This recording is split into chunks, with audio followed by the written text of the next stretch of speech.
Hello, guys. Welcome back to Brewing Money. Today we are going to be discussing ag. But before we start, this podcast, if you are looking to just listen to any advice on real estate, investing, financial advice, you could say, this is kind of the podcast for you. Of course, this is through Sovereign Financial. And today we are going to go back to our second ag segment. And we have Arshdeep today, our ag expert, and they will be kind of taking the floor. Yeah. So, hey, welcome back, Arshdeep. We've been learning a lot about ag from you, and I think it's really important, especially being if you're in the Central Valley. So also, Manraj mentioned this is a great, place for you guys to be if you guys are looking at just learning how to invest in real estate and other areas, but also in ag. Okay. So I know there's a lot of people out there that are interested in getting into farming. Mm-hmm. And so even if you are not a seasoned, farmer and whatnot, and you just want to invest, we have a full team here that can help you out, and we've got resources for you guys. So if you're looking to invest, please reach out to us, and we'll keep reiterating this throughout our podcast. But of course, anyways, excited to have you back, Arshdeep. Like I said, you're teaching us a whole bunch. So tell us a little bit more about the ag market here in Central Valley. Yes, thank you for having me back. The ag market, yes. It is important to understand that the real estate market now is basically we can see it two ways, right? Mm-hmm. The properties with the strong water rights, those are sellers market, right? Mm-hmm.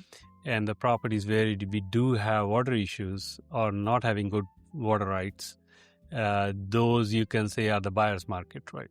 Yeah. Those the buyers dictate the prices for those ones, and we are not going to tell anyone not to buy the one or buy the other one, because as long as you have a plan, you can basically buy any property. Good example is if you have the good water rights, you can do any farming, right? Pretty much, no issues. But those properties will be higher per acre cost. They set the price, right? Yeah. And if you buy a property which don't have a good water rights, you can still do the farming and make money out of that. Just to explain it better, let's say we buy a property where we don't have strong water rights, and if we end up buying a young orchard, like 6-7 years old, then we will have issues forever, right? You cannot pull the trees. They are so young. There's so much investment went into that, and we paid for those trees, and then we will have issues. But as compared to if you're buying a property where we have water issues, but the orchard is almost ready to recycle, right? And then we can buy it. We can pull the trees out, and you can take the depreciation for the trees. And then later on, you can put something, or you don't need to plant the whole orchard. You plant whatever acreage you have the water for. And the other thing is you plant something which takes less water. There are options for that. For example, if you have almonds planted and you're doing 48 inches of water now, you can put citrus, take 30 inches if you have 30 inches of water. You can put blueberries, it's around the same amount of water. And if you are really, really low on the water availability, you can put agaves, they only take like 5-6 inches of water. Olives, they take like a 1 acre feet, right? So there are options, but important thing is buy the right property at the right price with the proper plan. I think those are the important things we need to be aware of. And for a lot of people that probably don't even know what the harvest cycles are or seasons, what would be kind of the best time in your opinion to buy a property? Yeah, most of our land, especially in the San Joaquin Valley, is under the orchards, right? Permanent crops. And the harvest, or the grape harvest, will start in June, July.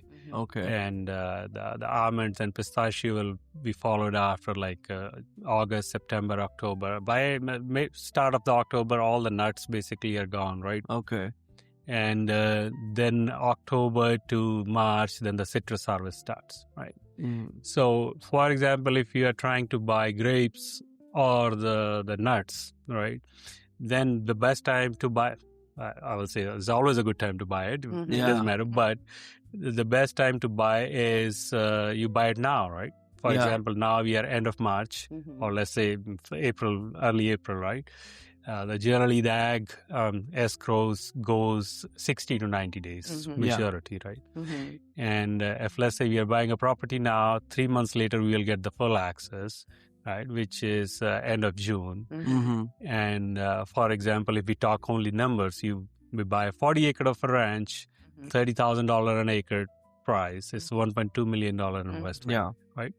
You put 40% down. It's like $480,000 down. And then we pay a little bit on the cultural cost, or I should say operational costs, for another $40,000-$50,000. So we will end up paying $500,000 approximately, right? Yeah. But that 40 acre, if we just take the state average, especially in or county average in this area, you will get 2,500 pounds per acre, right? Okay. So for 40 acre, we get like almost 100,000 pounds, right? Yeah. And you can, if the average price is $2.50, you're going to get back $250,000 right away, like a month later when you get a buy. Oh, wow. That's nice. Right? That's good to know. Yes. Okay. So you're not paying $500,000 now. You're only paying $250,000. Yeah. It's just the timing, right? Yeah.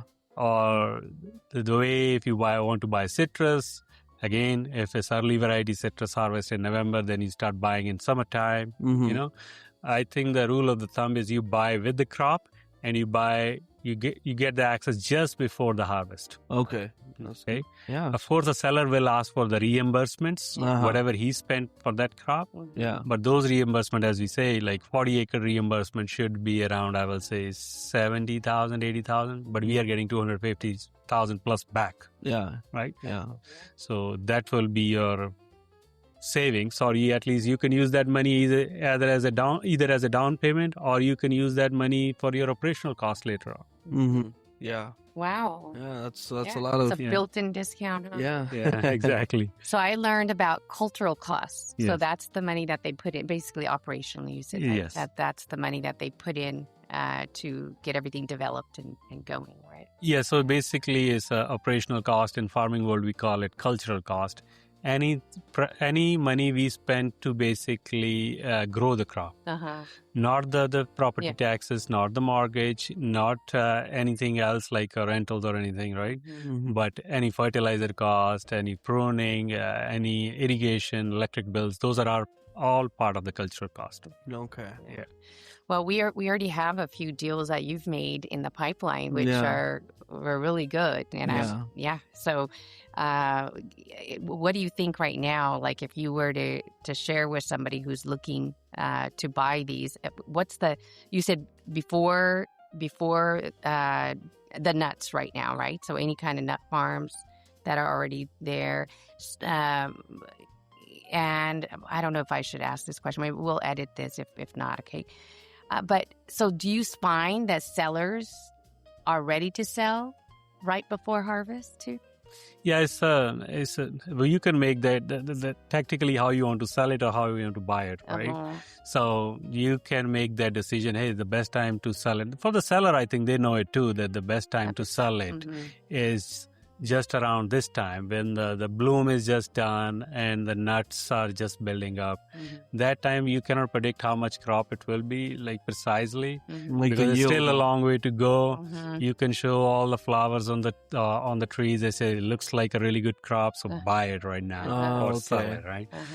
And again, there's so many things can be checked. The 3 months later, you will know exactly how much you're going to get it. That's why it is important for the buyers, at least, to see the trees, how much crop they're expecting, right? And just try to take the minimum number. Don't look at the maximum. That's why we talked about the average, state average or the county averages. So you will not be too much off on your calculations when you get the money back. Yeah. And you guys are pretty good at eyeing it, and knowing. Yeah, I mean, every farmer can see it. The people who do the farming, you can even hire a consultant. Or, they can go and do all the analysis for you. They can predict things like people who are professional. The yield and stuff. Yes. Oh, okay. They can predict the yield can be between like 2,000 to 2,500 pounds. Of course, you cannot predict like pinpointly. It will be like 2,350, right? Yeah. But they can give you a window. Yeah. That's why you take them the least amount on the window, and that's say we're gonna get this much back. Mm-hmm. Yeah, that's good. So the state gives for a crop, does that change like every single year? Like this is what they're willing to pay, or this is what the market is? How volatile are the prices for a crop? Yeah, so market varies a lot. I mean, from year to year, especially since COVID, the fluctuations are too big. Mm-hmm. Mm-hmm. There's always a risk. If I'm going to say almonds again, but almonds weighed from $1 a pound to almost $3 a pound, so They fluctuate between that them. much in last 3, 4, or 5 years. Mm-hmm. And so many things depend upon now war happens, right? It will. Mm-hmm. Nobody knew it going to happen, so it Yeah. happened, right? COVID happened, nobody knew it going to happen, it happened. Mm-hmm. So those things can be a big factor. Mm-hmm. So, but we can make wise guess based on the information we have it on hand, right? And generally, we do know which way it's going. Like, for example, they're going to get a subjective report on almonds on, I think, first week of May. And then is this much crop we are expecting this year. If it's a 2.5 billion pound crop, then the prices will be somewhere between 250 and 3. Uh-huh. But if it's a 3 billion crop, then the price is going to be between 2 to 250. So it's all about, so whatever you're buying it, if it's a citrus, you look for the citrus projections, and all those are all public data. You don't need to ask anybody. Every crop have a separate board, like almond board, citrus board, raisin board. They publish all that information. So it depends on supply, basically, Yes. right? Yeah. If they're short or they're over. Yeah, supply. Okay, wow. Yeah. Okay. So right now, what I'm hearing is, because we're going to go back to water, but if you know how to figure it out, it's you can get certain properties at a discount. And like you said, as long as you know, if you strategize correctly, you Yes. can really come out ahead. Yes, that is correct. I think for the nuts crop, if I have to give an advice to somebody, I will say just buy it around like the end of a Q1 or like early March, April timeframe is the best time to buy it, right? And citrus, maybe May, June time. You So get end of like second July, quarter. yeah. Because the other thing is, if you go to citrus, early variety of citrus, most of the work is done by July. So from August to October, you're only going to give the water to the trees. Especially for the new people who are trying to get into the farming, it is important, right? Yeah. So they are not getting into the peak season when we are doing everything, and they're trying to figure it out how to do it, right? Of course, we will help as much we can. Especially from the non-profit side, from FUG side, we help the growers how to do things. But it still is better to buy at the right time, and then we'll give you a few months to learn things, set it up, buy tractors, implements, all that kind of stuff. Yeah. Hey, you know what I learned at the Kisan Mela you guys had? Yes. That there's so many resources, first of all, Yes. right, for farmers, free resources. And even the colleges, I don't know what college was out there, Merced. but Merced, Yes. where they you can rent the equipment, or you don't have to purchase the equipment. So it's not like you have to go in and purchase all this equipment. They've got ways of you just renting it and then... Right, yes, for small operations, state have programs like it depends where you live. Like Merced College have it one, I think, and then if you live in Fresno, Tulare area, then UCANR in Kearney Station, they lend all the equipment, tractors, loaders, spreaders, some implements are free of cost to growers. They will even come and deliver it to your ranch and pick it up from your ranch. Yeah, free of cost. And you don't need to pay for maintenance or anything. If something broke, they will send somebody to fix it or take it back to fix it. So yes, for the small growers, they can use it. Those implements which you use like once or twice a year, you can lend it. But you cannot lend a tractor, which you need it every day, right? Yeah. So some stuff you can lend it in the beginning, and some stuff you need to buy it. And So many resources. I was going to say, Manraj's got a pretty big yard. He's Yes. always mowing the lawn with a tractor. Aren't you I trying just to got a bush grow up? cutter. Yeah. Yeah. Just got a bush cutter for the tractor. He's going to get into organic farming. He Yeah. grew up in India one time. I'm going to tell you. That's how Sovereign Financial started. That's how it started. My Uh-huh. mom He started from Sabzi. sabzi. And my mom had sent me some sabzi, right? Pindiya di sabzi bheji sigi. And I ate it. I said, Mom, India spot pindiya. She said, Manraj the garden to aaiye, hai na? And I hadn't met with Manraj for a while. A few years, I So think. I said, oh my gosh, Manraj. And he's like, gee, what are you up to? And I said, hey. He's like, come meet with me. But it started from India. Yeah. It started from farming. Farming. Bottom line. Bottom line. Here we are. Full circle moment. Yeah, full circle. Yeah. Now we are back to farming. Yeah, we are back to farming now. So, Yeah. bottom line, outside of nut crops, buddy, I mean, in the valley especially, do you see other crops that are pretty popular besides nuts and citrus? Yes, we have grapes and we have blueberries now. Quite a bit of blueberries going into the ground, right? So are those properties like kind of is it around the same time of the year? Like harvest is the same time of the year as around citrus, or no? Or is it different? Blueberries we harvest in May time frame. Oh, okay. Before it gets really hot, like really 100 degree days. And the peaches, we have plenty of peaches here. Wow. Pomegranates. Those fruits or crops would be earlier in the year. That's when they kind of get done up. Peaches comes around the same time. Okay. And so there are plenty of crops there. I mean, still dairy is the biggest. We still call it farming, but dairy is the biggest commodity right now in California. After that is almonds. So on dairy, how does that work with the dairy? Is it a completely different? Like, how are those properties dealt? Have you dealt with those personally? Dairies generally they have those properties will be like thousands of acres, because to support that big of a dairy you need like all alfalfa and everything, right? Yeah. Dairy land have a strong water rights. They flood it. You will see when you go close to the dairy land, especially in Tulare County, you will see plenty of dairies there. They're all flooding it alfalfa. It takes like 5 acre-feet of water, the most you can take. But they have strong water rights. But when dairy shut down, they sell those lands. You are buying those land with the high or strong water rights. Okay, so safe to say those properties are probably going to be more expensive. Expensive, and also they are big, like huge chunks, like thousands of acres. Wow. Generally, the big investors buy those properties. It's not for a small or medium-sized grower. It doesn't work that way. So some of the big dairies that are producers is out here, huh? Yes. That's one of them. What are the other? California dairies, they are huge, right? Yeah, they're huge, yeah. Yeah, so I've seen them up and down the California 99. Yeah, and you will see so many family dairies. They're still considered as family farmers, but those are generational farmers, coming from the past. And they sell it to big companies like California Dairies or, those kind of things. They're connected to that. But the families own those dairies, still own them. Yeah. Oh, wow. Right? Yeah. Yeah, there's different types of ground. I was looking at that. That's like a row crop ground. Yes. This is like a permanent plantings, ranch land, dairy ground, Yes. mixed use ag land, and an ag land with development Potentials, potentials, right? Yeah, so those, if you buy close to the cities generally, and, people, the other thing, there's so many things to see. One thing is to see, is it the ag land within the sphere of influence? Those are public data, right? You can check the city's plan for next 10 years, and you know which way it's going.